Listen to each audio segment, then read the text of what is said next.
So today I'm working on these pillow blocks, and I've always had a hard time removing these.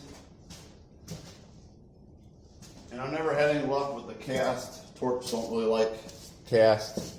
But usually what I used to do is try to get through the race somewhere and get a hole. And it's easy to knock that face off of the kind of like the dust shield metal of the balls. I try to get a little groove and take a little pick and try to get each ball up out of the hole and remove it and then torch off the ring, but that's a lot of work.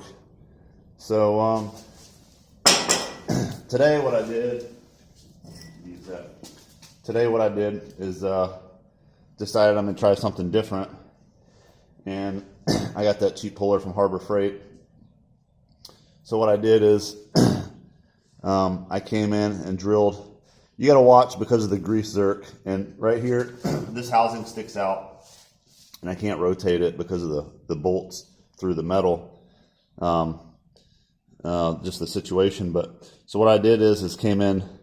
I can't do here and here because of the housing, but I came just under the grease zerk and I drilled 2 pilot holes, and then went almost with a 3/8 drill bit right there up against that face, 2 here, and then go 180 degrees apart.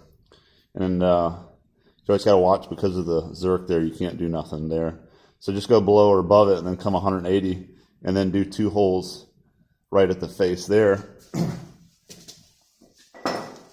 Then it's hard to get this thing all held on there. I use tape to get it started. And then I put a 1-inch strap at the back because those are going to want to naturally come out of the holes. So I wrapped a 1-inch strap around it a few times and tightened it to hold that back in. And it's just coming right off. And the problem is situations like this, you can't ever get anything back behind. And this is just 1/8-inch metal, so even if you can, you can't pry on it. There's no way to get a hold of these pillow blocks. They don't tap the housing, so you can get a hold of it. But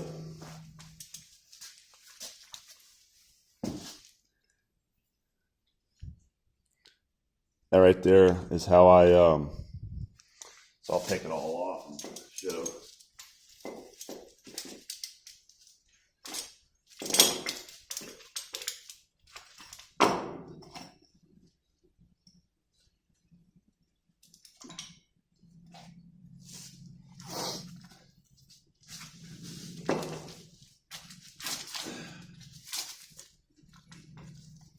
Tape's good stuff.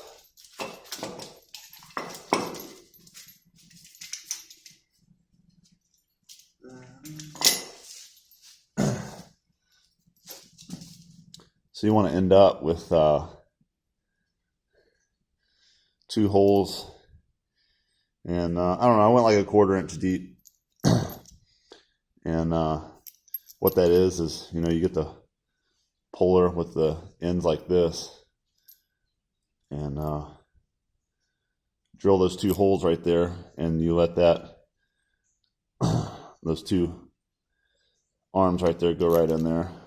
And they're not going to go very deep. That's why you've got to put the strap around it to hold it from popping out like that, because those are round.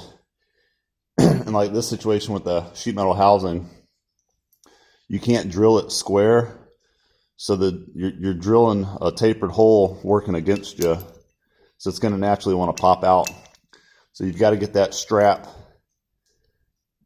around as low as you can to these holes, and then tighten them against each other so it's not going to want to pop out of the holes.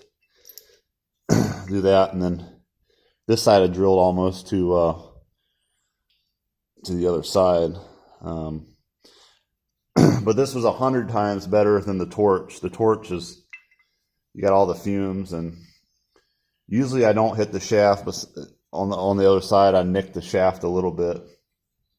But that's the fastest way I found, is just drill 2 holes in each side, put that on, and run your strap around the bottom. And once I got the holes drilled, which didn't take too long, it came off in, I mean, You just saw like 20 seconds. So it takes forever to use the torch.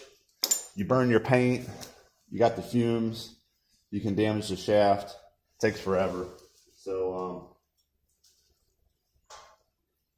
I was just going to share that because nobody's ever told me that was a way to do it. So hopefully that will help somebody out there looking at how to get those pillow blocks pulled off from a face where you can't get anything behind it. And you know, if it was like cat, of course these bearings are so cheap they can't. But if it was like cat, you know, Caterpillar a lot of times they'd make that thicker and tap that where you could just thread a puller on to come right off. But it is what it is. Anyway, hope that helps somebody out there one day.